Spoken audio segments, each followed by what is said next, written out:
Well, thank you. We have returned to the March 30, 2021 policy sessions for the Board of Clackamas County Commissioners. Gary, you're up. Thank you, Chair Smith. Our first policy session today is American Rescue Plan Act of 2021, COVID relief. We have Disaster Management and Public and Government Affairs presenting, Nancy Bush and Trent Wilson. Please go ahead. All right. Thank you, and good afternoon, Commissioners. So thank you for the opportunity to talk to you about the American Rescue Plan Act, which I think we're now calling it ARPA. So you may hear us refer to it as that here in this session. So I'm going to go over the structure of our staff working group that we have working on this and having discussions and recommendations and regarding some timing. So Trent is here with me today, and he's going to be actually talking about the act itself, what we know now, some of the things we know it's going to cover, but there's still a lot of unknowns there. So we are here today to get the input on the process and discuss the frequency which you would like to have us come and meet with you and discuss where we are in the process, and also to get your feedback on that. Great. And I just want to tell you who the working group members are. It's a great group. We have Mike Besner from DTD, Elizabeth Comfort from Finance, Dave DeVore from Technology Services, Greg Geis from WES, Sue Hildick from PGA, Jenna Morrison from the Sheriff's Office, Meg Neese from CCOM, Mary Rumbaugh from H3S, and Allegra Wilha Height from BCS, and then, of course, Trent Wilson from PGA. Sounds like a good cross-section of. It is. Yeah, it really does. And we can bring others in too as we need to. Okay. If we need, subject matter experts. So far the group has met twice, and as I said, we'll be coming to the BCC throughout this process to get the feedback. And it's important to remember as we make recommendations for the dollars that there are many funding streams that are coming down now for many different areas, from mental health, housing, and some other areas.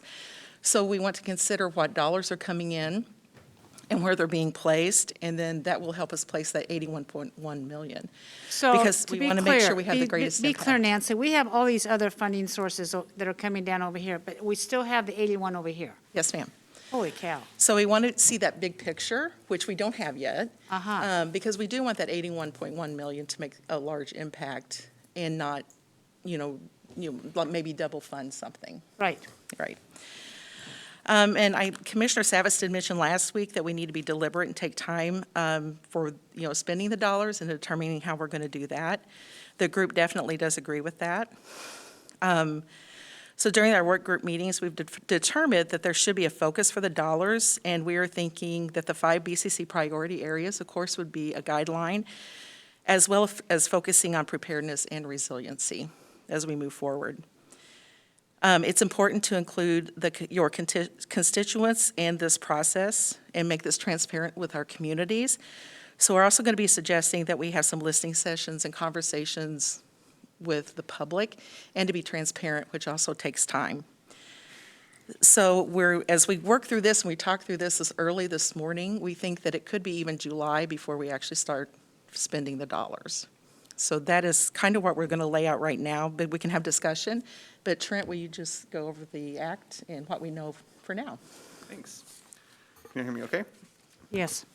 Excellent. Thank you. Trent Wilson, Government Affairs. Yes, we're talking about the ARPA, the American Rescue Plan Act, $1.9 trillion being fed into the American economy. And what we're talking about today is the Local Fiscal Recovery Fund, of which Clackamas County will receive $81.1 million. There are a lot of knowns and a lot of unknowns about this.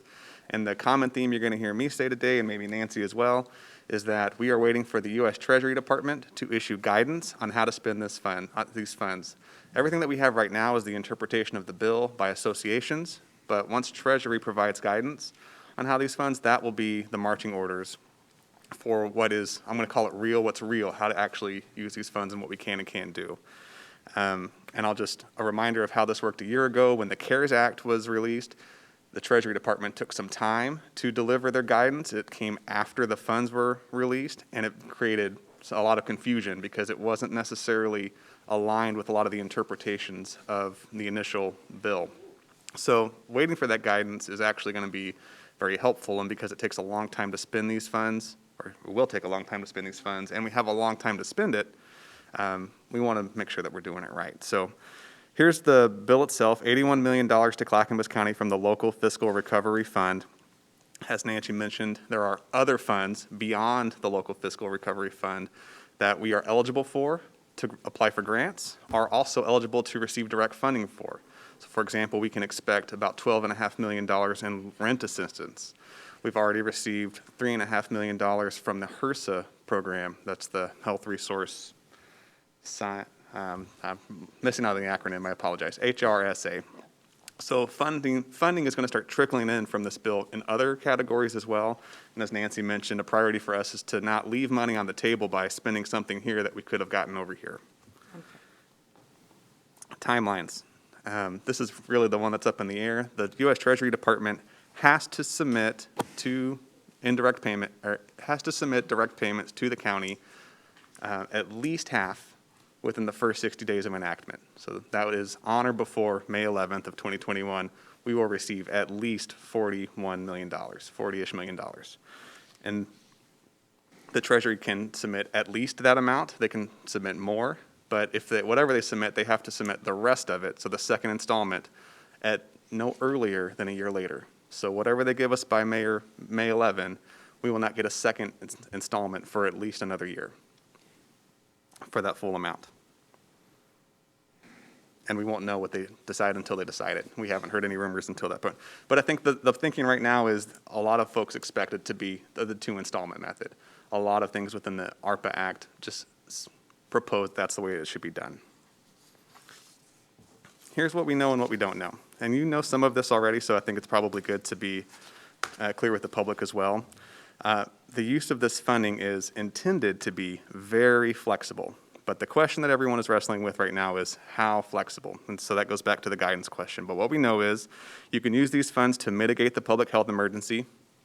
You know, the bill was passed in response to the COVID emergency, so that makes a lot of sense. You can use it to mitigate negative economic impacts caused by COVID. So that's business recovery for a variety of businesses and industries. It's not very specific on that yet. You can provide services to the extent of the reduction in revenue that's caused by COVID. That's for public services. You can make necessary investments in water, sewer, or broadband. In my opinion, this is one of the broadest parts of what you can use, like the broadest language for how we can use these funds, but it specifically calls out these three types of infrastructure: water, sewer, broadband.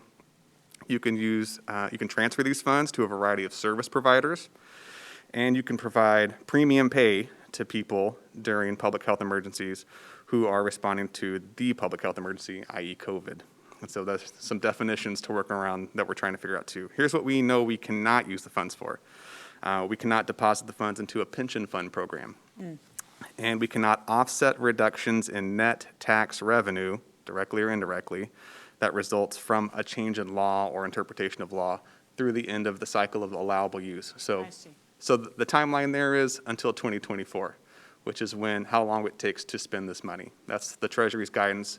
We have to have spent $81 million by the end of 2024. And if we use this funding incorrectly, we will have to give it back to the Treasury Department. Okay. Here's what we don't know.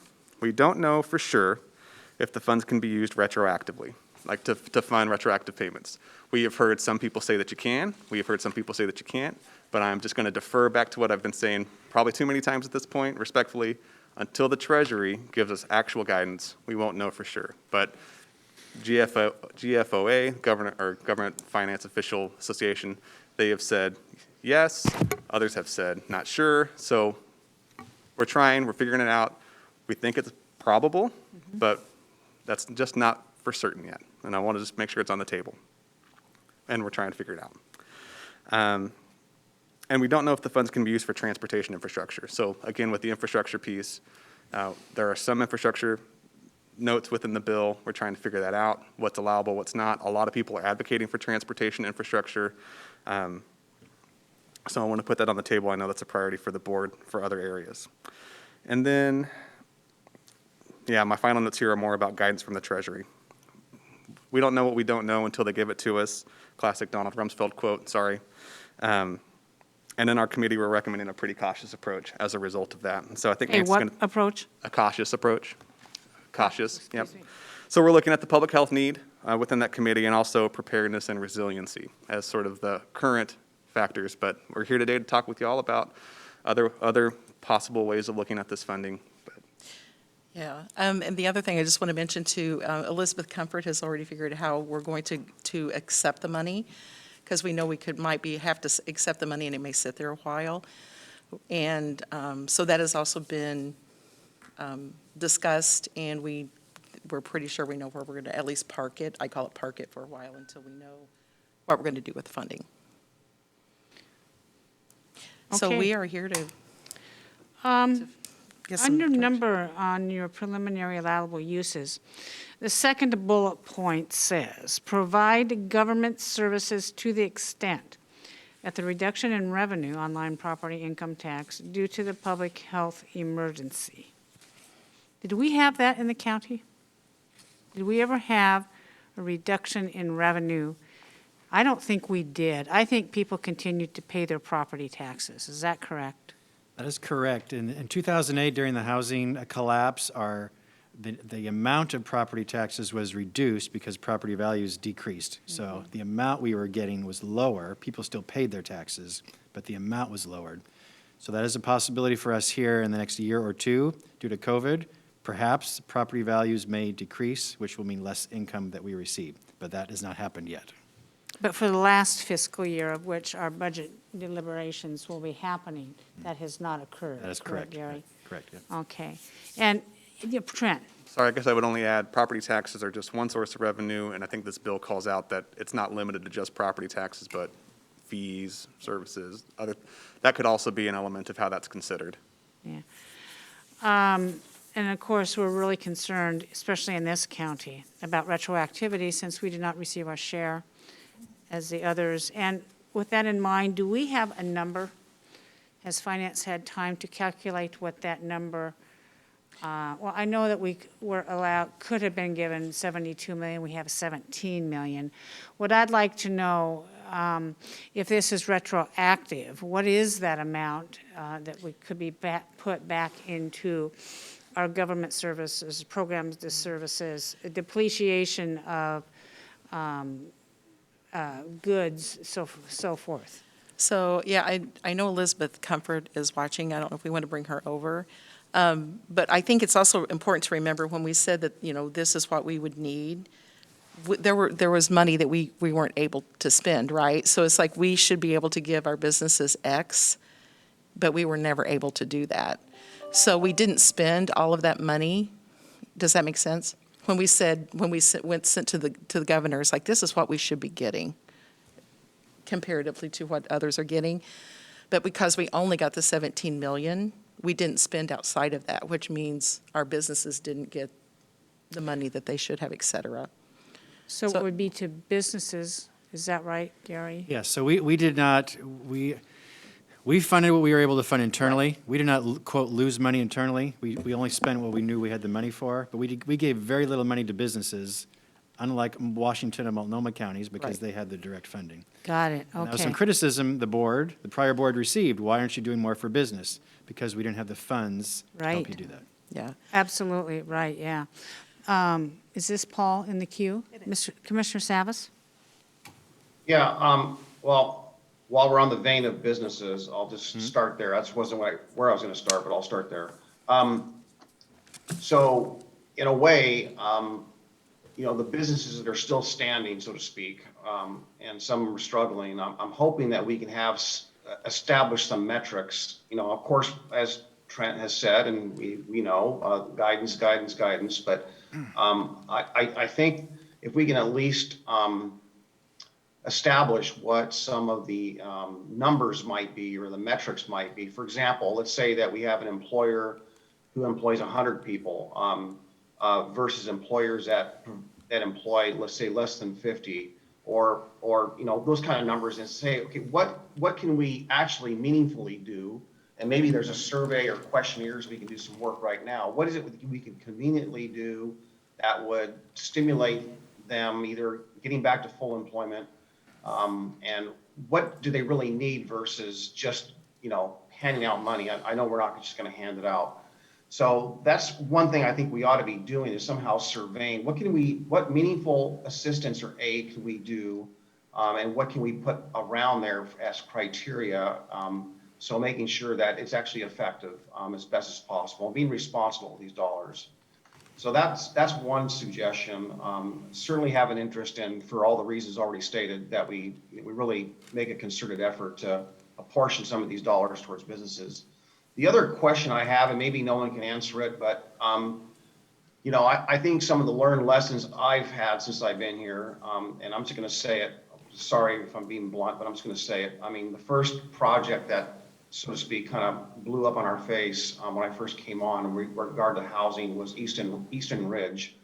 And I think after Easton Ridge and the library on Sunnyside and a number of other projects or buildings that turned out to be woefully expensive and massive delays, and actually did displace people in the sense. But I'm just kind of concerned that whatever we do for acquisition or investment in housing, that we're investing it wisely. We're not buying things on the presumption that they're ready to go, and then we discover later on that they're not habitable for the standards in which government operates on, which is different than in the private sector. So the question is there any language in there about housing? Can we buy land in areas where we know there's at risk of displacement or gentrification? Can we buy land and on the premise of using it for housing? And when we say spend it by 2024, does that mean we need to actually make it functional like housing, or can we buy the land? Because I'm finding that it's actually smarter maybe, or wiser, to start from scratch than it is to buy something at market rate, tear it down, and then rebuild it. Because the Gladstone project is an example of a cost overrun and a delay that a 2.5 year delay from what we anticipated actually being to where we are today is just not a pattern I want to duplicate. Lot said there. Okay, Sorry. Commissioner, I just want to mention that BCS is working with the Clackamas Chamber right now to do the type of survey that you mentioned. So I just want to let you know that that is underway, I think in the next few days, as a matter of fact. Awesome. I think I would add too, the bill does call out shelters sporadically throughout the language, and so certainly there is some language around purchasing something related to that, but it doesn't get into the weeds. And I think that's intentional because they want this funding to be, again, very flexible, but we need a little bit more of that guidance. So it doesn't really talk about readiness so much, or displacement, but those can certainly be values that the board incorporates into how our committee looks at this funding and this approach. Yeah. I'm also very concerned about the viability of our nonprofits that we rely so heavily on to deliver services. We have several in Clackamas County, and I think maybe, as Commissioner Schrader has mentioned, our nonprofits are really at capacity. And maybe, is it possible for nonprofit building beyond that to maybe reimburse some, take a financial look at the health of some of these nonprofits? I think some may have weathered the storm, so to speak, better than others. I know a couple that have not weathered very well. And then maybe some have, maybe the contributions or their revenue funding sources continued. So I think there's an analysis of that too that needs to happen. And you're probably on that. Yeah, and that language is definitely in what we're reading now. And I agree too. I think that really goes to our resiliency too as we move forward and when we have other events, because those nonprofits were in all three events that we've had have played key roles. So I think that really does also speak to that preparedness and resiliency. Is there a line in there for emergency preparedness for the future? I heard there was. There is. And what's your take on that, Nancy? So yes, I'm trying to find it real quickly, but there is, so there is language in here about preparedness related to public health emergencies, and I thought I saw something in here just for, in general, emergency preparedness and resiliency for the future. I'm not finding the language right now, but. I'm specifically thinking about a early warning communication system. And that could be used for health emergencies as well. For instance, Yes. when we're going from one level to the next. Yes. Or in the case of vaccination, getting word out on clinics opening in Malala or Sandy. And that, we could really use an emergency preparedness communication system to our advantage. Yes. Even, weather events that are coming, possible weather events, and not so much after the fact, but in anticipation that something might happen. Right.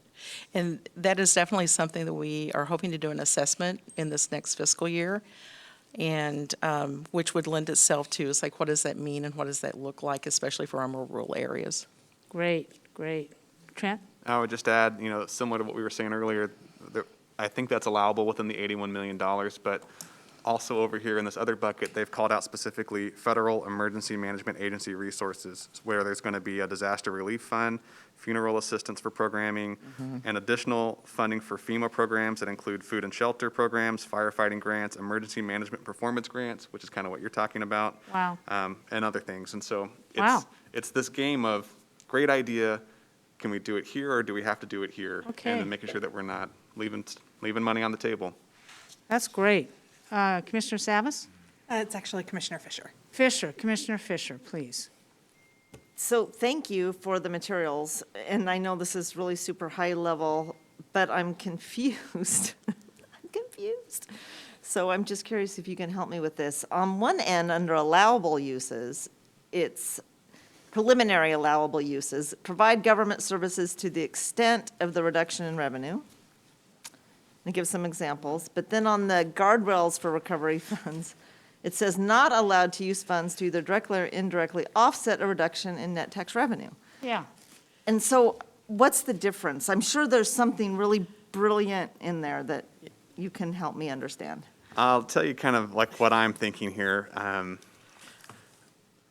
There's the impacts from COVID. Okay, I think that's in the top group. This guardrails, though, is if a federal agency or some federal law decides to change a tax that exists now, let's say it's $100, and I'm making a number up, and they change it, that's burdensome, we're going to make it $80. We can't spend this money to offset that $20 if that funding was going to come to Clackamas County between now and the end of 2024. Just because it's not related to COVID didn't cause that, some other federal decision or regulation change made that change. So that's what the guardrail's trying to get to. If funding is reduced because there's some sort of supplemental allowance or, you wouldn't be able to offset that policy or political change. They want it to be focused on the impacts of COVID or disaster. Does that help? That's my interpretation so far. Trent, that's beautiful, and I wish they could have just said that.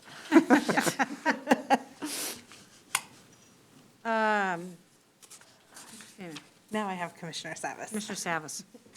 Yeah, one thing I want to say, and I guess I'm not too worried about, mature businesses, because I think they've got the experience, but let's just say whether it's ourselves as government or whether it's nonprofits, one concern I have is that if there is money available, this money available for, so to speak, expansion, we got to realize that once those dollars are spent, that flow of money or that cash infusion, stops, and that it's not a sustainable flow of money. So I want to make sure that whatever we do, especially when it comes to more, say service delivery, but more in the maintenance, operations and maintenance, I think it's probably more suited for capital. But even on that standpoint, as I transition from the can whatever it is we grow or build, that we can sustain that when the funding ceases. But the other aspect is capacity. And I will not ever forget probably this, but I can't remember the gentleman's name, but I certainly remember the conversation. And that was, you were in Washington, D.C., and it was 3 years ago when there was a potential large infrastructure bill under the previous administration that was, perhaps pending. It never came to realization, obviously. But the warning we got from this economist, very brilliant, made this statement. It says, well, if there was a huge flow of money that came to government to build infrastructure, and it applies to anything, things beyond infrastructure, you have to realize that you can't spend it. There's no way you can spend it in a certain time frame because there's only so much capacity out there when it comes to labor, when it comes to equipment, building materials, all those things out there. So we've got to remember that with this vast amount of money being put out to governments, and let's just say it's housing, and we want to call up someone to build or construct some housing, there's only so many contractors out there that can do it, right? And they're going to also have the private market that they're catering to. So you don't know what you have. Same thing goes for infrastructure. You want to build a highway and you've got new highway money. There's only so many contractors out there that can do that work. So all the governments in the state of Oregon or the West Coast or the country are be competing with the same amount of dollars. So 2024, that might, that's not for us to say, but that might have to be revisited when they realize that maybe some of these projects we endeavored can't really be built, or the contractors aren't available, or the materials aren't available to get all that done in that time frame. So just want to talk about that whatever we do is we need to make sure that it's sustainable from an operations and maintenance standpoint, and that we anticipate perhaps a lack of capacity or materials in order to build or construct, if that's what we do in that area. So I guess the faster we act and get let's just say it's broadband, which I'm hoping we can focus on that for a little bit of this conversation here, that we can get someone lined up or a project lined up as quickly as possible on the ground so we can move on it quickly, because if we wait too long, we might not have the ability to respond in a certain amount of time. That's what I have there. Thank you. Any other comments for staff on this? Light is on. Commissioner Fisher? So curious, during the NACO conference, they kind of went in the weeds on the broadband issue and what's going to be happening at the local level to kind of map where capacity is and where it isn't and how that all interplays. Have we had much engagement on that at this point? And my reason for asking is, I'm interested if that whole broadband discussion is a separate source of funding than this American Recovery Act, or if it is in the same bucket of 81 million direct allocation. And if you don't know, that's totally fine. So, We can get it later. yeah, so I'll start. So early on, it looked like there was going to be a separate bucket for broadband. Okay. And of course, Dave DeVore has been, watching this very closely as well. And as we've moved forward, it looks like it may have been brought back into this 81 million, but I'm not sure we know the answer to that completely as of yet. Okay. Yeah, I'll just confirm, it's definitely within the 81 million bucket. I don't see it in the other things, but infrastructure is just broadly defined throughout the document, so throughout the whole bill, so it could come up later as redefined. I know that NACO is also looking at more ways of how broadband can do that. So beyond ARPA, or the American Recovery Plan Act, they are looking for other ways to highlight and project broadband infrastructure, and that might include some of the stuff that we talked about this morning and like other federal packages or potential earmarks down the road. So Well, I'll be interested in the mapping that is being facilitated from federally to local, because we know, and we've known for a while, that we definitely have the have-nots of access within Clackamas County, and really honing in on that will be really good. I also don't want to forget premium pay for our essential workers. And you could say all workers in Clackamas County have been essential during pandemic, but, and Gary and I have had many discussions on this, but we have workers who always showed up in the building and always performed at, to me, extraordinary levels. And I don't think we've taken the time to acknowledge them in a meaningful way. There's been allowances made for people who cannot show up and who may not be able to work. And so to me, that is certainly not equitable, that our essential workers, I believe, have been ignored and not acknowledged. And that's going to be one issue I will be fighting for, along with our really essential nonprofits out there, and taking a look at that. Commissioner Schrader. Going broadband, is there, I'm assuming that we are doing mapping right now to see what broadband designations can. Is that so, Aaron? Yes. Because one of the issues when we talked about it was, it's easy to do in urban areas, but it's really the rural areas. And our superintendents have identified this as a significant issue for their school districts too. And so when will we see that? When is that mapping going to be done? Do you know? Prior board approved a contractor to work on looking at the county possibly becoming an internet service provider, and as part of that is the mapping effort. So that project will be done in March, which is tomorrow, isn't it? So soon in April. The next few weeks, we'll come back to you on what that study Okay, is. so it was last March, huh? Okay. All righty. That explains something. All right. Okay, Commissioner Scholl. Yes, in regards to transparency with the public, is there a plan to canvass the county and people, business, cities to get their input about how this money So- could be used? Yeah, so there's a couple answers in that question. The first answer is that, yes, we are planning with PGA. It's like, how do we engage our public? Whether if it be through listening sessions, even doing some surveys, those types of things. But how do we make that engagement happen? So the cities are getting their own dollars. So there's a complexity there that, they have to make their own decisions, of course, for the funding that they have and how they want to spend it. But there is possibility, if we work with some cities, that we might have something we want to try to do together that could be very complex, not impossible, obviously. So I think that we will engage the cities in some discussions, but given that they're getting their own funding, it's hard to predict which way that'll go. Okay, thanks. And when we talk about assisting business, we're talking about loans or grants? So it would have to be grants. I'm pretty sure that we would not be able to give loans with these dollars. Okay, thanks. Any other comments?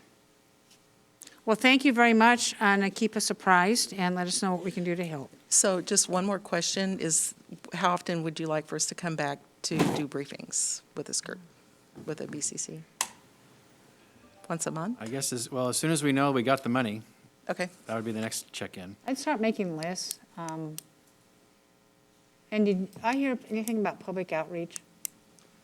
Yes. How are we going to do that? Yeah, that was my question. We're working on, that's what we're working on right now, is what that's going to look like. I see somebody, lights on.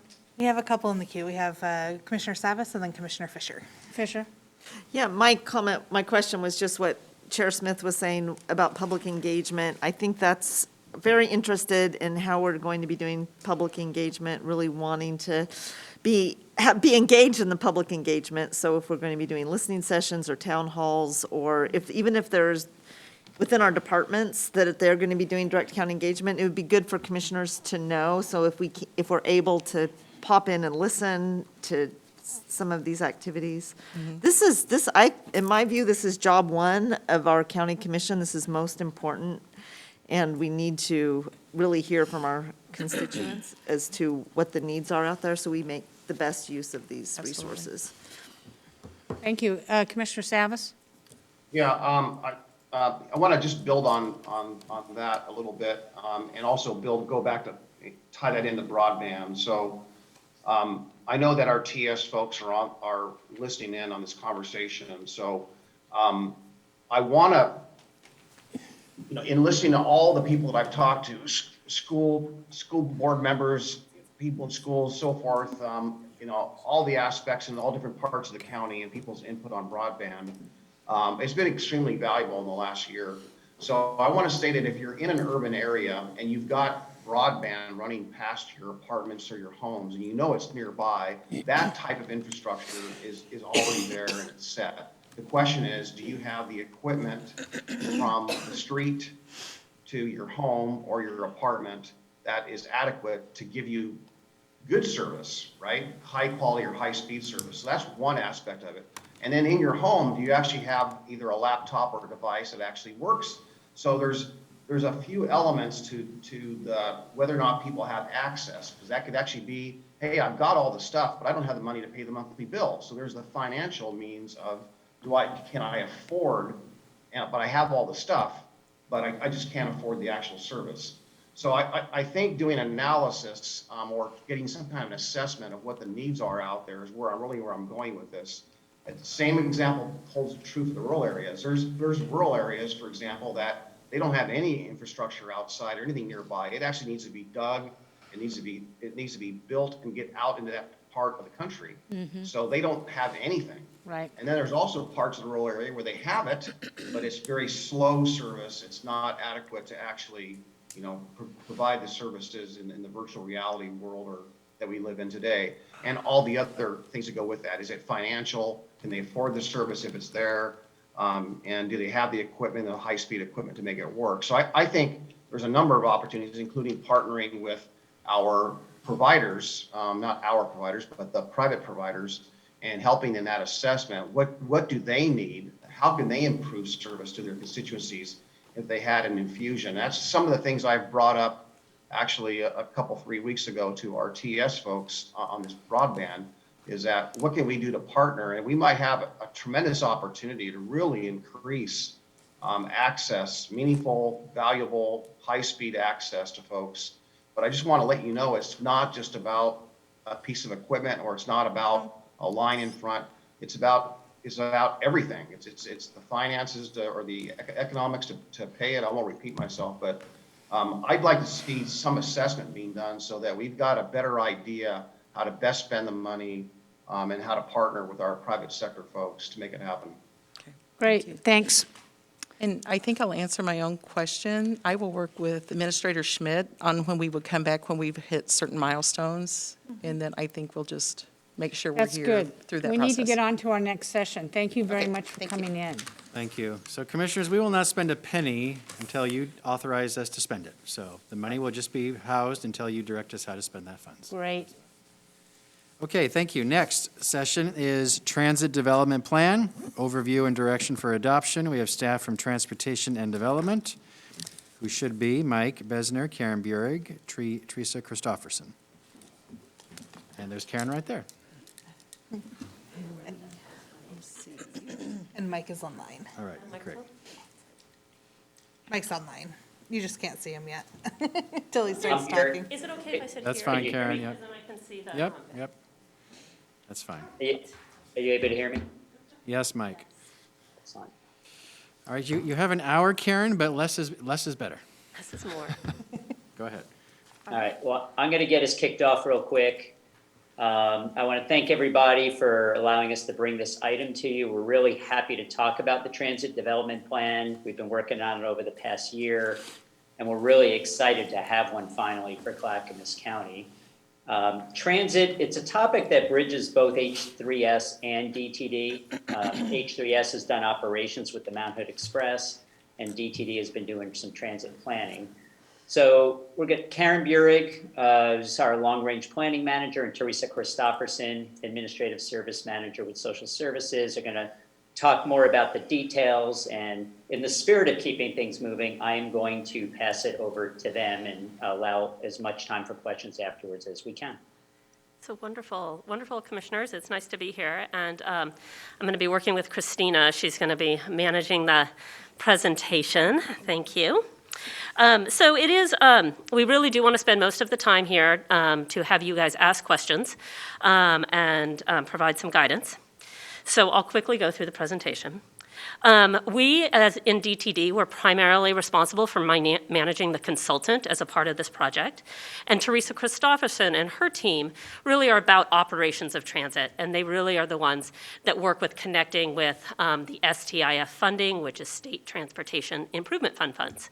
So I'll talk to you about that, but these two things are connected, so that's why we're both here. Teresa will be able to answer some questions afterwards. I'll go through the presentation. So the Transit Development Plan is actually has been in the works since 2018. That's when we applied for funding through the Transportation and Growth Management Program to get funds to do the Transit Development Plan. We worked with the state to hire the consultant, and it began in earnest in January of 2020. So over the past year, we've been working, doing public outreach, working with a consultant, coming up and developing the plan. that was forwarded to you. So there was a link to the executive summary of the plan, a link to the full plan, and a just general overview in your policy session document. So those are the materials that you have in front of you. So I do want to touch a little base on why did we do this. HB 2017 actually directed a new source of funds for transit, and those source of funds were through an employee tax and were collected from everyone, even if you lived outside of a transit district. And the only way that we can access those funds is to be able to have projects in plan. And so there are areas of Clackamas County that were not previously within a transit district. So there weren't planned projects in those areas. And so that was really one of the key things. So next slide. So there are really two primary study areas that we had for the project. So the purpose of the plan is to guide investments in transit in Clackamas County. And we looked at it in two ways. One, we looked at guiding investments that are currently within the TriMet service district. So we really were looking at those investments. But then we were also looking at the investments, the best investments that would connect our existing transit providers. So we had kind of two different study areas. Next slide. So this slide, if you're able to look at it closely, there are different colored lines for depending on the different providers. There are 7 different transit providers in Clackamas County. So we may be familiar with TriMet, but we also have SMART that serves Wilsonville. We have the South County Transit District that serves Molalla. We have a Sandy Area Metro, which serves Sandy. We have, TriMet, Canby Area Transit. Clackamas Community College runs a line between the Community College and the Clackamas Town Center and their Harmony campus. And then finally, Clackamas County through Health and Human Services helps facilitate a line that goes all the way up to Timberline. So those are the 7 different areas. But as you can see on this map, there are places that are not covered in Clackamas County and communities that are not connected. So that's really what we're looking at. So next slide. So this provides a real high-level overview of the outreach that was done. There's a lot of information within the Transit Development Plan about how we did that outreach.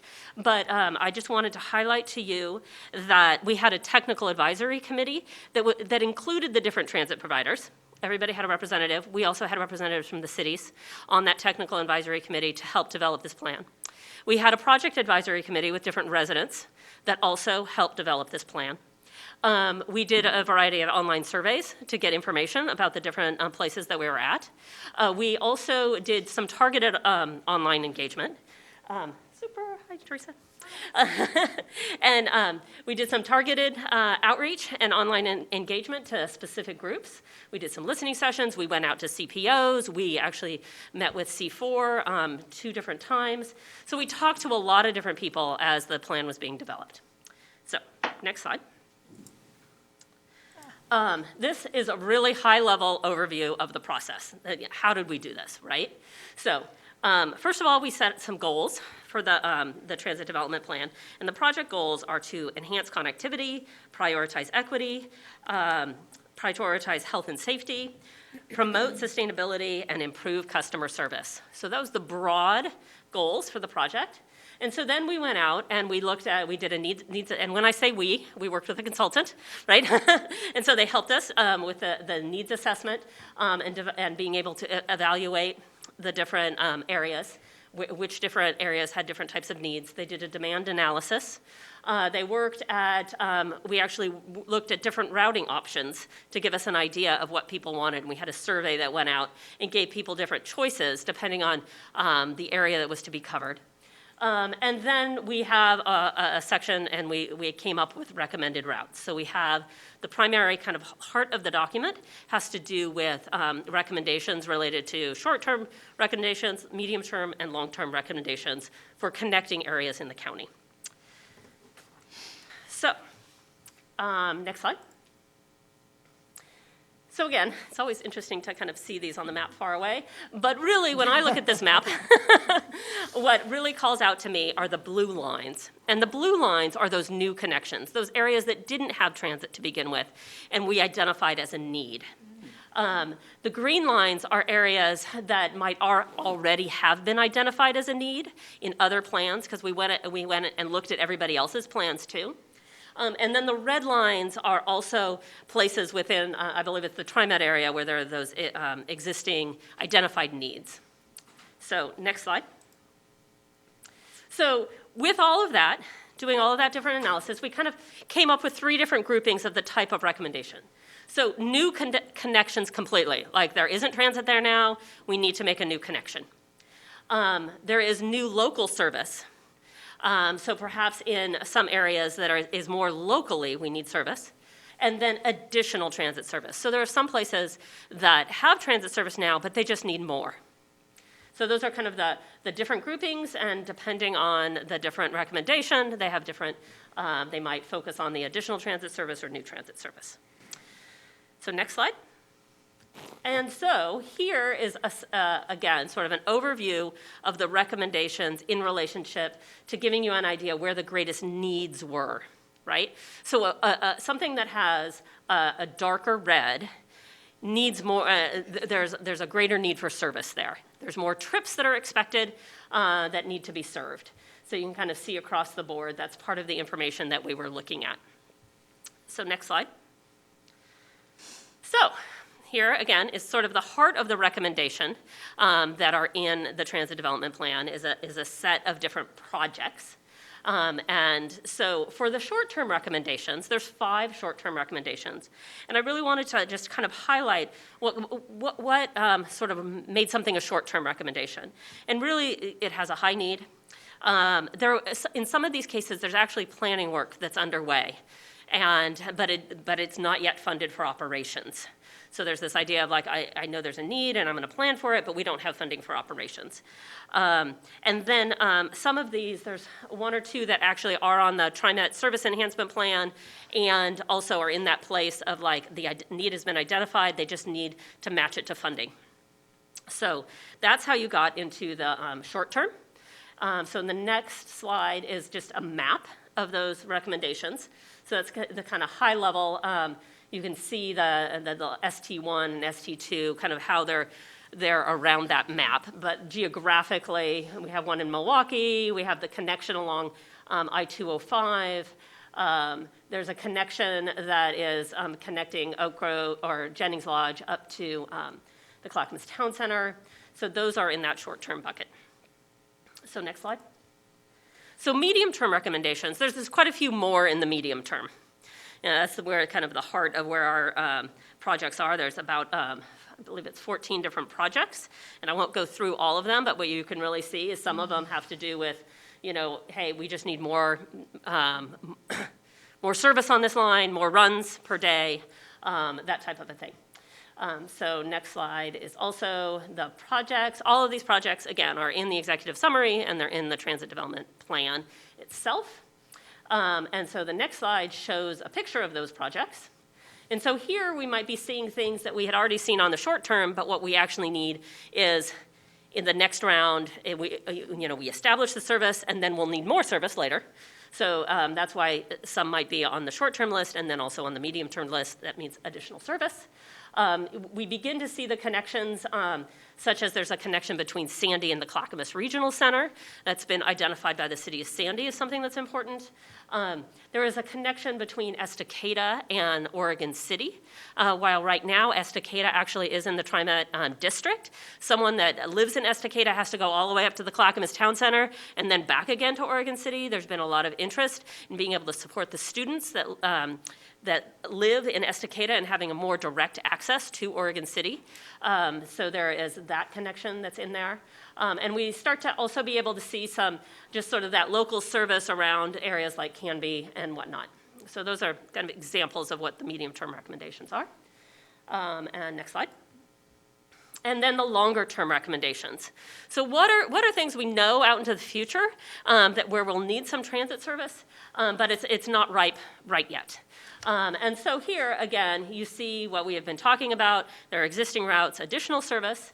But I believe if you go to the next slide, let me see if That's right, yeah. So you also might be able to see there are some service, and it's like the LT12, LT13, LT14. That service more in kind of in some rural areas connecting Molalla to Woodburn. The C2C corridor, which is this connection along 172nd up until Gresham. Highway 211, oh, I just talked about that, Molalla to Woodburn, but also Highway 213 south of Molalla. So those things start to emerge, and we know that we need some sort of connection, not immediately, but we have it identified. So next slide. And that's just kind of a map of those recommendations to give you an idea. And let's see, the next slide, please. So in addition to actual recommendations for new connections, new service, whatnot, there also are kind of a bundle of other recommendations that are really needed to support the use of transit. So really, there is the discussion about different types of funding sources that there might be out there to be able to do this. This was really born from this idea of being able to capture the STIF funds. But there are also other ways to plan for transit. So there's sections, or fund transit, so there are sections in the plan that talk about that. But other actions, there is a discussion of the need for mobility hubs. And mobility hubs are really those places where different types of transportation kind of can come together and maybe support that last mile connection. Areas that might not have transit might not be appropriate to serve with a large bus. Maybe what we need are investments in sidewalks. Maybe what we need is better bicycle access. Maybe it is a smaller bus, but that idea of these things coming together. But also there are things that really help the use of transit, like fare coordination, different technology. All of those different things are things that support the user, support the person who's actually using transit. And then finally, there's a discussion of a monitoring program. We should continue to look at how we are doing and how our transit service is being provided, and do this on a regular basis. So with that, I think I've been able to provide you with a sort of a high-level overview of the Transit Development Plan and really why we're here today. Karen? Yes. Sorry, can I just jump in? Can you go back one slide real quick? God. Yes. So, yeah, we don't have any funding plans right now. And I want to just be clear on that. The whole purpose of us doing this plan was to help us regionally fight for transit funding. Mm-hmm. And Karen had mentioned it when she mentioned the STIF.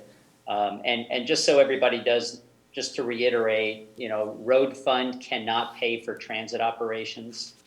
It's not a road use. And so it's one thing that we struggle with, but by developing this plan, we're basically planting those seeds so that future funding opportunities as they come, whether it's from the state or the feds, that we can really go for them. And in addition, have a better conversation with TriMet and the other transit agencies around to try and figure out how we can start adding a little bit more of this. So sorry, I just wanted to jump in there. No, that's excellent. Thank you, Mike. Because I was just going to wrap things up. Really, we're here today to get input from you on the official approval and adoption of the Transit Development Plan. Staff is recommending, there's a variety of different options, but staff is recommending that we do provide a short presentation at a business meeting and that you're able to hold a public hearing on this and then adopt it through resolution. But there are other pathways too, and you may need more information and we can schedule more time to talk to you. So again, I do know that Teresa's here to answer questions because again, she's the knowledge of the operations side of transit and things often get to that very quickly. I do also know that we have our members of our consulting team in the audience if we get really technical. But. So you want us to have a hearing and adopt this transit plan so you can go out and seek funding that we don't have? Yes. Yes. Yep. The short answer is yes, Karen. Yes. Okay. Yes, that's the answer. It's easy. Okay. Has this plan ever been adopted before? No, this is the first transit So this development is the plan. new one. Okay, very good. I see a light on. Christina. Commissioner Savas has the Commissioner chamber. Savas, would you like to speak? Yeah, I just want to just kind of make you aware, Chair, you just said something I think is a little bit of a difficult reality we need to deal with, and that is, where do these funds come from to actually implement some of these plans or these routes? And that's a huge issue. So Karen covered part of this, but if Karen or Mike want to jump in, I'd really appreciate their help on this. As Karen stated earlier, HB 2017 was the transit plan or bill that actually taxed the employee where they live. And the idea is that it would provide that last mile or first mile, really from their doorstep to the nearest transit line, which is really an impediment for a lot of people accessing transit. But what happened is that TriMet, which is a pretty powerful agency appointed by the governor, discovered that some of those dollars or people coming into the region were from Clark County, the state of Washington. So they lobbied and said, well, you need to change that and make the tax actually where the employer is. So it really changed the intention and the funding for that last and first mile. I tried to claw that back and say, well, you might have lost some revenue from Washington State, but you impacted Clackamas County, I think, probably more severely than the other 2 counties in the region. So that's how the state rulemaking occurred. And so I asked, as your representative on this STIF committee, or the HB 2017 committee, which meets 2, 3, 4 times a year, I asked the region to do a transit plan or study like you have before you today for the entire region, because I think it would show that Clackamas County has less service, obviously, and Multnomah County has significant service. If you saw the lines and routes of Multnomah County, you would say, oh my gosh, what a contrast. They chose not to do that. So, I lobbied our staff to really develop this plan. So we're here today as a result of that. But one thing I wanted to ask Karen to speak a little bit more of, she briefly mentioned it, and she called it mobility hubs. I really call it more of a, it's essentially really a local jitney or a local shuttle, similar to what Forest Grove did. They call it the Grove Link, and they wildly successful. They adopted as a permanent fixture, and Washington County's got, I think, another one popping up, and that is that whether it's the Oak Grove Jennings Lodge or Oregon City or West Lynn or Lake Oswego, because of the terrain and how difficult it is, or lack of sidewalks, whatever it may be, there's people that would like to take transit. They just can't get there from their home to the corridor, whether it's Highway 43 or it's 99E or wherever it may be. So so we have this link. So if we want the ridership to go up, and we want people to have access to it, I think that's a really needed thing. So I know that staff said, well, maybe we can look at that a little bit deeper. I don't know how much effort was done in this study to look at that aspect of it, but I'm ready at some point to lobby the legislature to take another look, or the state to take another look at that rulemaking, to get some more funding. That's just where I'm going with this, to get more funding for that element of it. The other reality, and our local providers that are here today and are part of the Clackamas County system, I really appreciate their work. They're doing some fantastic coordination amongst themselves. I'm just really proud of the work that they're doing. So they ought to be commended for the great work. That said, they can only do so much, and they have limited resources. And the agency that's got the tremendous amount of resources is TriMet. But the TriMet director, the recent past one, Doug Kelsey, and our TriMet rep on the board, Kathy Way, and other TriMet officials have indicated to me that, Commissioner, there's just not enough, there's just no money out there to really do very much of significance as far as increasing or funding some of these projects. Granted, some of those are embedded in the long range planning, but not very much of what you see before you has any hope of funding. Some does. I just don't want to diminish that at all. So what I think that C4 has always brought this up. Well, not always, but at most of our retreats brought up the issue of transit funding. So I just want to let you know that is something we need to either fight for, claw for, or develop a plan or a system of our own to expand the service within our local providers. So that takes a lot of different shapes. The study doesn't go into that kind of work or detail, but I just want to let everyone, I didn't want to give anyone the false hope that suddenly there'd be we can just implement all these lines as we see fit. We just don't have the resources to get it done. So that's a long-winded thing. I don't know if Mike or Karen want to add anything to that. Sure, I actually will comment on a few things because you were able to really touch on a couple of key points.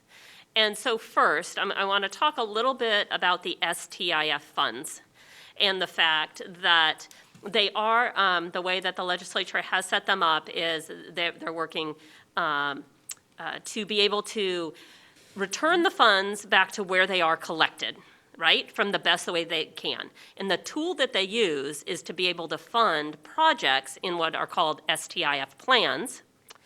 And those plans, those STIF plans, need to pull from other plans. And so in our areas that didn't have plans, right, those connecting our districts, that allows us to spend those monies that were collected from people here in Clackamas County. So I think that's really important. But I also think, speaking to what Commissioner Savas is saying about those areas in the TriMet district, how can we be most competitive for those? And especially as we're thinking about those shuttles, because TriMet, through this process, has created a little bucket of money that allows different organizations to apply for that. And so right now, there is some work that's going underway for a shuttle that's in Oregon City, one that will serve our industrial area, are kind of tapping into TriMet's money to be able to serve that area in a more localized way. And so how our transit development plan tried to address that, because as Commissioner Savas was saying, it depends on the topography of an area, the best way, what kind of bus you might use. And so for in the medium term, there is a project, MT28, that talks about the need that's in the Jennings Lodge, Oak Grove area. And they talk about the fact that the vehicle size might really depend on the topography. So it may be a smaller vehicle, much more like a shuttle, that would need to serve that area. But really, that wouldn't be determined, how that service is provided, wouldn't be determined until we were able to say, okay, hey, we're ready to get funding matched to operations. So there's many different pieces of this process, and again, I know that we work in partnership with Teresa's team that really manages that, developing these STIF plans, which are 2-year plans for expending the funds that are in that bucket that are coming to us, but also are very important in coordinating with our other transit providers. Okay, thank you very much for that very long answer and very long question. So what occurs to me in approving this to seek out funds is that there are so many transportation needs and very few dollars. And is this transportation need, although transit, competing with our surface transportation needs? And where I'm sure that you might want to say, oh, no. Of course it does. Because we only have $16 in the pot for transportation overall, and if all 16 is taken away, we have to create a new pot of money. That's my only rub. And whenever we want a new pot of money, you know what happens in the legislature, they devise a way to increase taxes. And they devise a tax that appears to be a tax on somebody else, so therefore it's passed. But we all know it ends up who's paying for it. That is my only rub on creating and passing a new program such as this. I believe that we are going to be in competition for projects that we have set aside. It's just a conundrum. I don't expect staff to answer that. Don't even try to answer it. It's not on you. It's just the overall machinations of government at the higher level of government where we seek to get this money because we don't have it here. That's my only thing. I see a light on. Commissioner Fisher is in the queue. Commissioner Fisher? Yeah, I just want to make sure I'm understanding, based on what Chair Smith just said, these funds, it's an employer tax, payroll tax, correct? It's an employee Payroll. tax. And, Okay. It's an employee, so it's slightly different. than how the transit districts themselves are funded, which is an employer tax. And I'm Okay, probably so gonna it's look an, at it's Teresa. an employee payroll tax, so Yes. all of our employees that are employed in Clackamas County, not necessarily that live in Clackamas County, but the employees of Clackamas County, is that how this works? Are taxed through their payroll, and that money is dedicated to transit, through STIF. Yes. Okay, so because I appreciate what Chair Smith said, but if we don't approve a plan, then we basically are leaving the money that's collected by the people in Clackamas County on the table if it goes out for grants. I would say that that is accurate. We have used, up to this point, we have used other plans, such as our coordinated services plan that really focuses on elderly and disabled, and we've also focused on the Mount Hood service, the Mount Hood Express service, because we have some documents that point to a need there. But this allows us to look more broadly at other needs in the county. Yeah, and Karen, it does put us in position to be competitive for the transit, for the dollars that have been allocated for transit. It's not that, yeah. You want to elaborate on that, Mike? Well, yeah, I mean, the monies are separate. I do appreciate, Chair Smith, what you said, and certainly when you look at the whole pot and that House Bill 2017 that the state legislature passed, definitely created a bunch of these different pots of money. They've been created, and so the money that is collected for transit that is dedicated for transit and will go to transit by us having this plan, we're in much better position to compete for those dollars with our regional partners who maybe already have pretty developed plans already. I have Commissioner Savas and then Commissioner Fisher. Commissioner Savas. Yeah, I don't want us to lose sight of actually, so to your point, Chair, is that actually the funding for transit that we didn't talk about, which is really the big chunk, or more historically the money has come from, is from the payroll tax that's been in place for decades. That's the main funding stream. That's where most of the transit dollars are collected. The STIF money is actually the employee portion, and actually it's a much smaller amount of money. It really augments the entire funding bucket. So there's no suggestion of any new monies. And as Mike said, we can't use gas tax monies for operations of facilities for transit. So when we say compete, we're not competing with other buckets. We're actually competing regionally. And so we have the operations and maintenance element, and there's also grants that come along for capital improvements. So let's just say there's a road and there's no bus stop. Well, the bus can't serve it unless there's some capital improvements, maybe like a sidewalk and a curb and so forth for a bus to turn off the road. Right. There are projects and grants that come along like that, and this can help position us for those as well. So there's not a call for a new resource or a competing of funds. It's more about that regional competition and being available, and this plan helps us do that.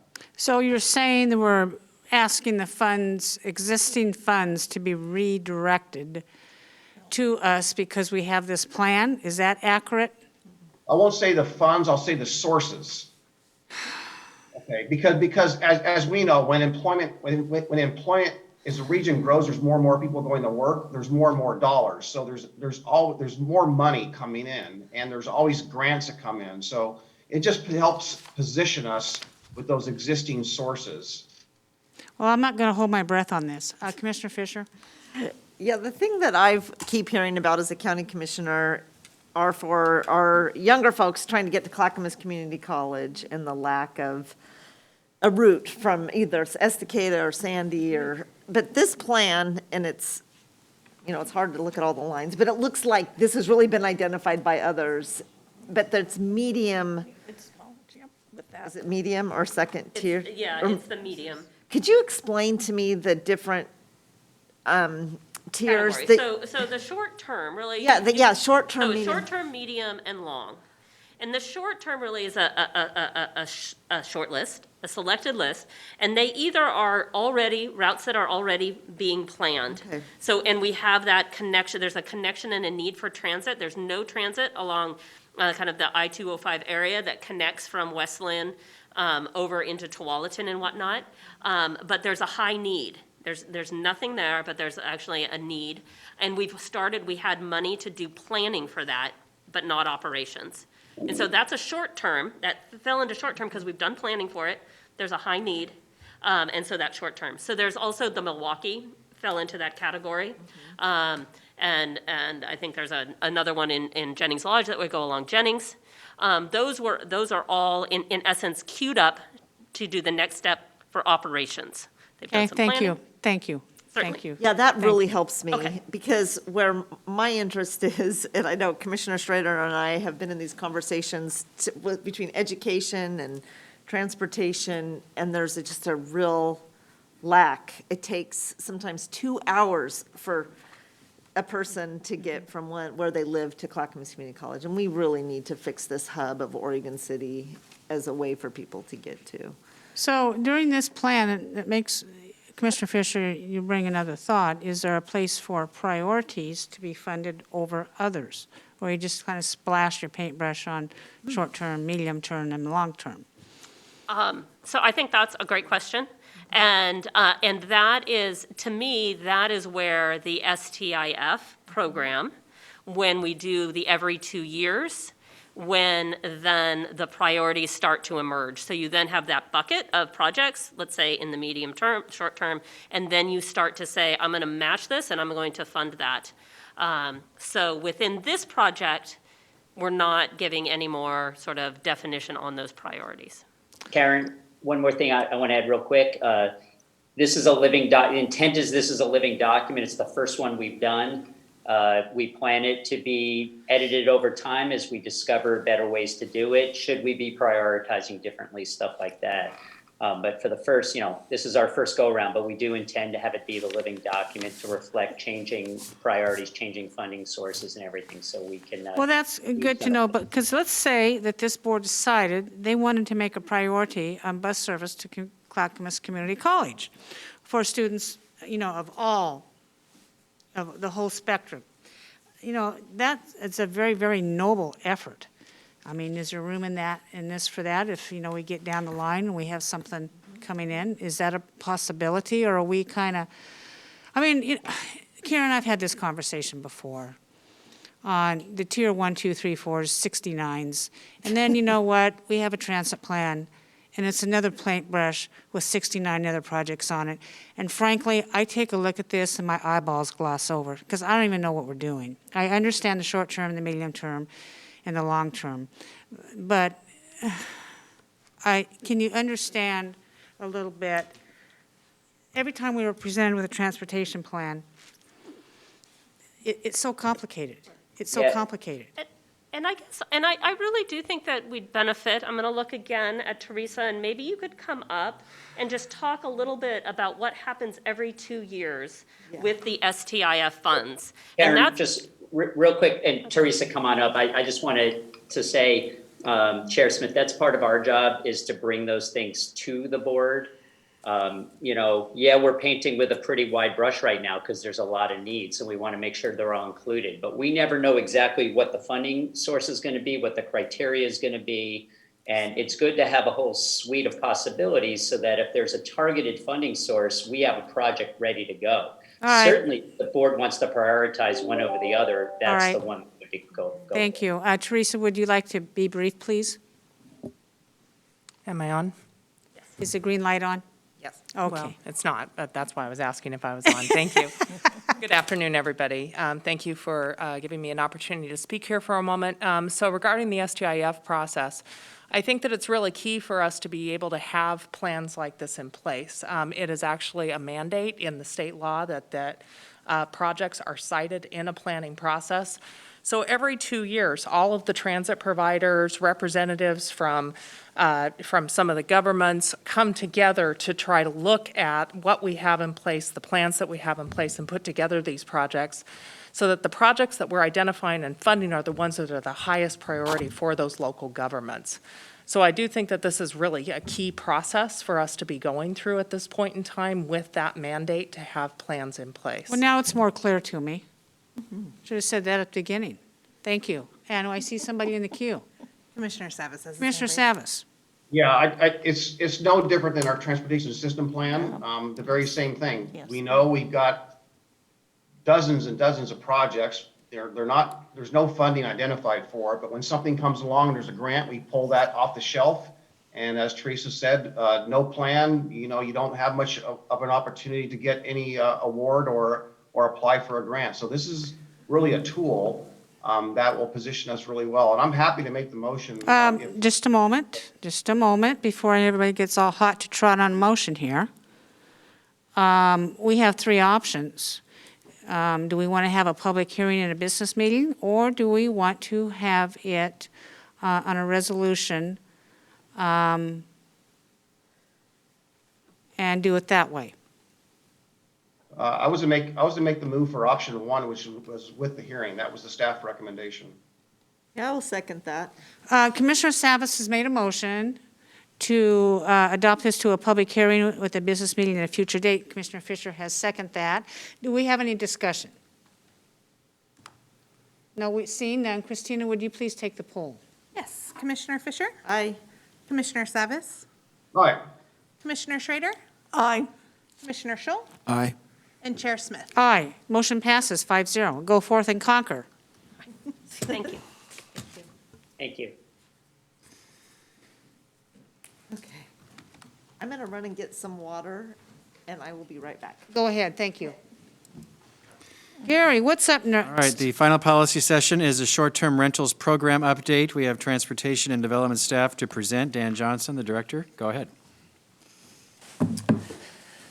Thank you so much. We are here, as the esteemed administrator shared with you, to talk about short-term rentals. For some of you, this may be the first discussion we've had with you about this. For others, it may be the 12th. We are here to kind of share with you kind of the direction we got from the prior board on what they would like to have implemented, because there was an implementation deadline or date of July 1st of this year. But before I do that, I want to highlight the fact that we've got Jennifer Hughes, our planning director, who's joining me. We also have Martha Fritzy, a senior planner. We have more technical questions online. We have Samara Phelps with tourism as well, if there are questions that are raised regarding their interaction and their role in this project.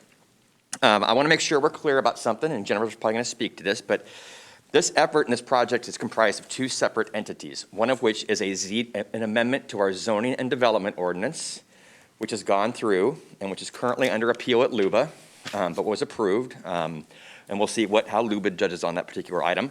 The second was a program, and the program was adopted into county code and was essentially a program around kind of the operations of these particular facilities. And Jennifer will get into the details about that. I will be clear with all of you. Right now, the current direction from the board, the prior board, was to get this whole program implemented by July 1st of this year. That has been a challenge, if not difficult, between pandemic, forest fires, ice storm, new financing software, because we have to work hand in hand with the finance department to get this up and running. We will be challenged at best to get this up by the board's previous requested deadline. So you will see in our recommendation, we are looking for, at a minimum, a delay of implementation. But with that, I'm going to hand it over to Jennifer so she can kind of run you through the history of this particular topic, okay? Thank you, Jennifer. Good afternoon. I'm Jennifer Hughes. I'm the planning director. And Christina, do we have the PowerPoint? Perfect. I haven't been in this room in a while, so I have to get reoriented again to how this all works. Okay, so yes, the definition, let's agree on what we're talking about first of all. What is a short-term rental? A short-term or vacation rental is a dwelling unit, a portion of a dwelling unit, or a guest house that is rented to any person or entity for a period of up to 30 consecutive nights. So once you go beyond 30, it's just a long-term rental. It's considered to be somebody's residence. Less than 30 nights, less than 30 nights is considered to be a vacation or short-term rental, where you might have it on a platform like Airbnb or VRBO, those types of things that many of us have become familiar with. So why did the county choose to address short-term rentals? The prior Board of County Commissioners requested that short-term rentals be included on the long-range planning work program. It was actually on there in the 2018 work program and then again in the 2019 to 2021 work program. And they really did that for three primary reasons. One was that the county's zoning and development ordinance did not clearly permit short-term rentals. Despite that, of course, we were aware that there were literally hundreds of these being rented in the unincorporated area of Clackamas County. So we felt like we needed to kind of get up to speed, decide are they allowed or not allowed, and say so in the zoning code instead of having the uncertainty. The second piece was that there were several short-term rental properties that had generated a significant number of complaints. So there was a feeling that there was a neighborhood livability issue that needed to be addressed. And then the third reason was that many short-term rental owners were not paying the transient room tax, which is required of all lodging establishments. Some are paying it, but many were not. And it sort of put the county in an awkward position to go to someone and say, you should be paying this tax, but oh, by the way, we're not really sure you're allowed under our zoning code. So it was intended to sort of address that discrepancy. Next slide, please. So how did we get to the short-term rental program that we have currently? There was research done, lessons learned from other cities and counties. An internal stakeholders group was convened. There was extensive public outreach done. 9 community meetings, social media and press releases, a website, surveys, 8 policy or planning sessions with the Board of County Commissioners, 2 work sessions with the Planning Commission, 5 public hearings with the board, and 1 public hearing before the Planning Commission. So this went on for a period of about 2 years. Next slide, please. What we ended up with was a program that had 3 components. One being the county code changes, so that's the actual registration and regulation program for short-term rentals. It's essentially part of the county's business regulations. It lives in the county code. It's not a land use action. You would register your short-term rental, comply with the rules and regulations that are specific to those rentals. There's an application process and requirements, and enforcement process and requirements. That was adopted in November of 2020 by the prior board. The second component was amendments to the zoning and development ordinance, which was adopted in December. Those are simply basic enabling amendments to the zoning code that said this was an allowed use. You could do this in virtually any lawful dwelling unit. The third piece was expected to be fees and fines. That piece has not been adopted yet, but would need to happen in order for the program to be fully implemented. Next slide, please. So the short-term rental regulations as adopted would allow a short-term rental in any legal dwelling in unincorporated Clackamas County, including guest houses and accessory dwelling units, with a couple of exceptions. If you had, for instance, a limitation on occupancy, the dwelling was approved for farm help, the dwelling was approved to care for a family member, that couldn't be used as a short-term rental, but any other lawful dwelling unit could be. The board did choose to have a limitation for short-term rentals inside the Portland metropolitan urban growth boundary. And so the adopted regulations state that the short-term rental in that circumstance would have to be the owner's primary residence or be located on the same tract of land as the owner's primary residence. Each short-term rental would have to register, pay a registration fee, and comply with all of the regulations in the county code. And enforcement would be divided, part of it through code enforcement and part of it through the sheriff's office. The part through the sheriff's office would be the things the sheriff's office already regulates. The noise code, parking in the right-of-way if they're obstructing, and any sort of illegal activity that was actually going on the site. So Can what's I the ask a question? Yes. Go back 1 slide, please. Why Portland Metro UGB, the short-term rental must be a primary residence? Why? Why within the UGB it has to be a primary residence and then outside it doesn't?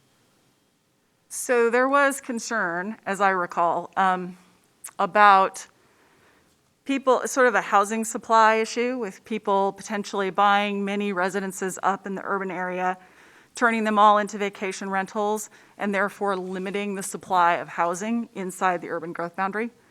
That is my recollection of where that. Well, isn't that free market? I mean, why are we limiting somebody's ability to make investments in housing, period? So See, I just- I'm going to weigh in and give you another, we had a lot of complaints in neighborhoods of Airbnbs with big parties and a lot of people going when there was like maybe one bathroom, but people, yeah, we had a lot of testimony. So the thought was within the urban growth boundary to not commercialize our neighborhoods as had been done in other jurisdictions. And so this regulation is common in other jurisdictions that we borrowed from there. Yes, and Commissioner Well, Fisher's correct. I think they're that- going to have that was the other parties reason. where, I mean, they're going to have a party whether they're going to have a party. I don't know that we can legislate behavior, and government's always trying to do that. We're always trying to think we're going to take a step ahead and try to alter with the way people think and how they act, and it always backfires on us. That's just my thoughts on this. It's just not in this. It's everything that we do. Just about every department that comes to us, we're trying to regulate somebody's behavior. And I don't know, it just rubs me the wrong way. I understand that somebody probably misbehaved themselves and had an all-nighter, and this was happening and this and happening. I don't see how this regulation is going to stop that from happening. I just think it makes for some ill will for people who are trying to operate within the law. It's just made it more difficult. We have a light on. Commissioner Savas. has the Commissioner floor, please. Savas. Yeah, I just want to say that, and I say this with respect, because we all are 5 individuals, and I'm really speaking to the last makeup of the commission.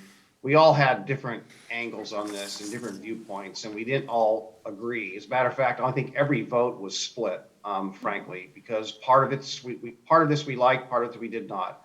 But as Jennifer early stated on and the slide showed, and of all these large gatherings that staff did, public presentations on this, there were significant, our citizens, our voters, citizens, residents, whatever way you want to call it, were really up in arms about this. So if you're in a neighborhood and, if you're in a neighborhood that is all owner occupied, usually that neighborhood is usually a pretty quiet, controlled neighborhood. You might have one outlier, maybe where someone has a party every now and again, but you know your neighbors, okay?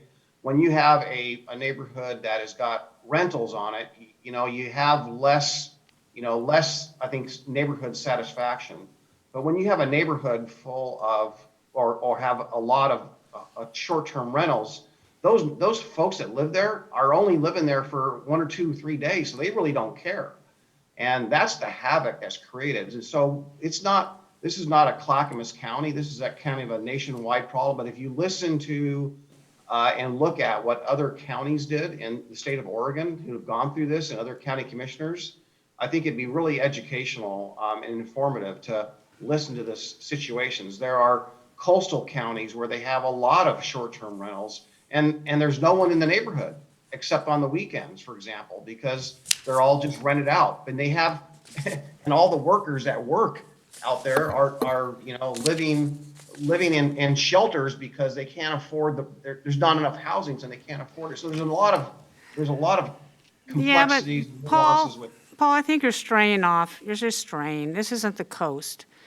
And I think this is within the UGB here, and I think they've answered my questions.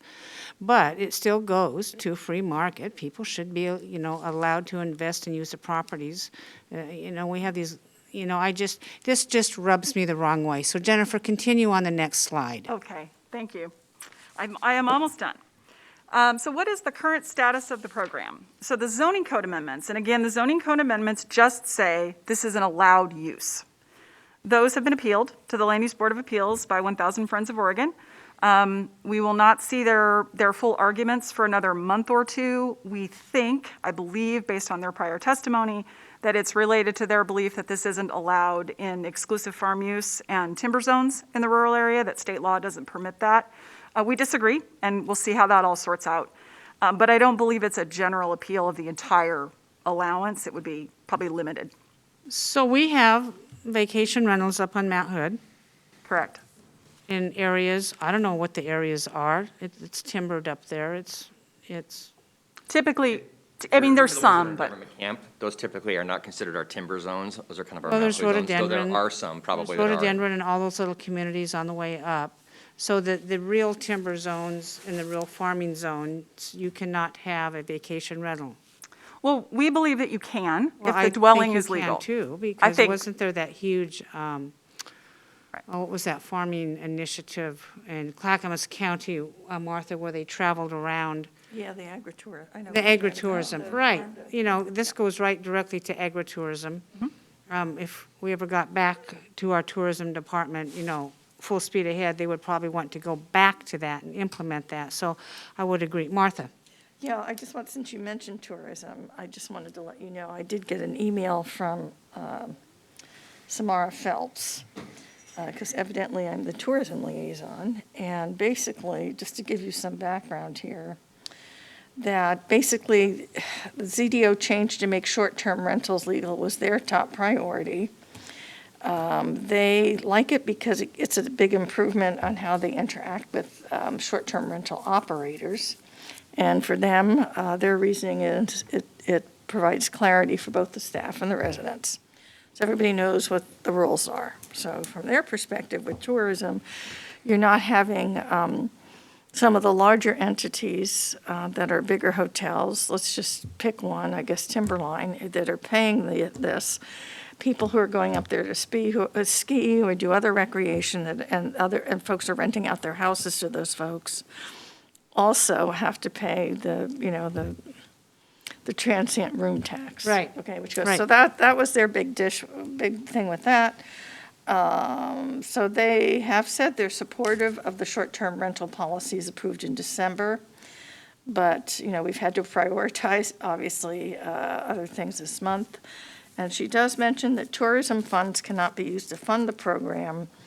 But should the BCC move forward with creating a program, we have reserved funds in the current budget to support the program startup. And she says this is to address the initial needs in creating the program that will be incurred before fees are being collected. So basically, should I just email this to everybody?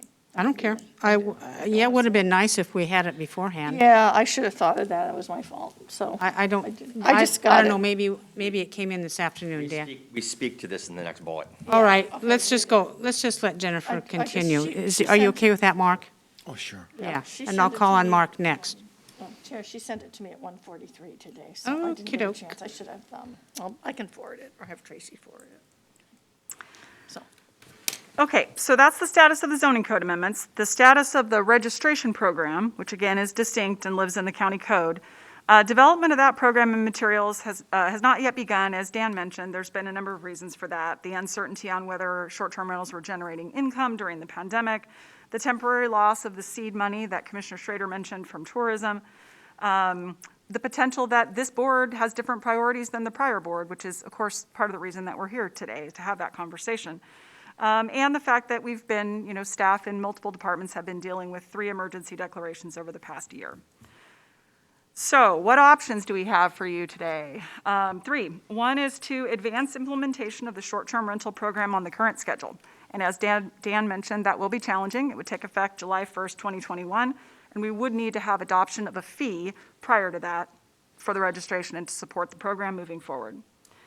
To delay start of the short-term rental program beyond July 1st, 2021, and establish a new effective date, which is what staff is recommending, and that you push it out 1 year to July 1st, 2022.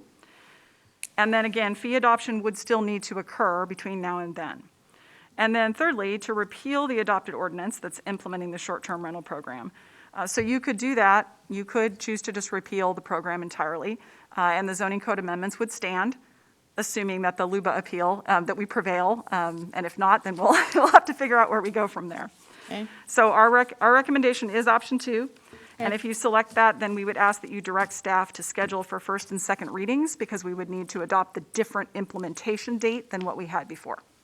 Thank you, Jennifer. Very good presentation. Commissioner Scholl. Yes, if this short-term rental is implemented, what is the impact on the administration to cover FTEs to administer the program? That's my question. My comment is that the use of renting out one's cabin or room in the house to a short-term rental has become a source of income for people who are not exactly wealthy. I know a lot of people up on the mountain who do this, and it augments their retirement income. And many of them don't make much money on these short-term rentals. If it is implemented, I would hope that the fees for registration are not very much money. For what? They're not very expensive. Yeah. Because it's just going to cut into the profit. And the other thing, too, is that this is again, is a means for people to help out the bottom line at the end of the month. And a lot of folks up that way, they're not rolling in the money. So this has been a very helpful little way to make some money for them.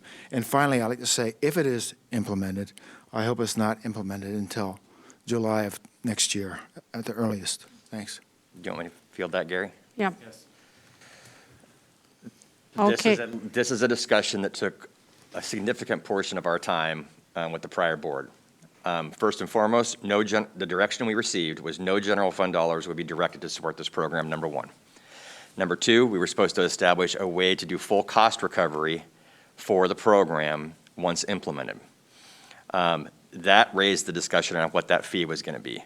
The idea was to infuse some startup money possibly from tourism, the exact dollar amount to be determined, but some startup money to really help finance churn around how they get the registration program up and moving, allow it to be implemented, then start collecting fees, and then reassessing that fee the year after. But you talk about the size of that fee. I think we were talking around a fee around $700, $800. $800 to $900 for every 2 years. Every 2 years, yeah. That's a lot of money. It agreed, but it's a discussion around what the program is and how it's going to get paid for. And so if we don't want the program, or you want to slender the program down, then we can obviously adjust those dollars. Have you done an analysis as how much would be the rent is on some of these vacation rentals? Have you even bothered to know what the income to the people who own them are before you set your fees? Like it's $50 a night, $100 a night, $200 a night, and you're only going to be able to rent them on the weekends, probably. Because of the weather in Oregon. So, this is not a cash cow for government to go attach fees to. I'm philosophically so opposed So to if I could be this. so bold as to answer your question, the answer is no. We actually analyze it on the flip side. What do we think it will cost to implement the program? Okay, well, if it's going to cost that much to implement the program, I will have some problems with that. But at this moment, Paul, I'll entertain a motion to approve option number 2.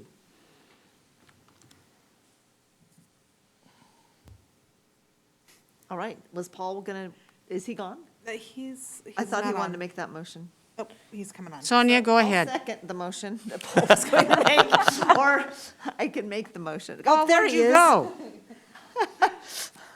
Yeah, I don't have a date yet, so I think we're going to make the motion and so. Well, it's yeah, we do have a date. On our materials under recommendations, options number 2, delay the start of the STR program to July 2022 to allow more time to develop the program.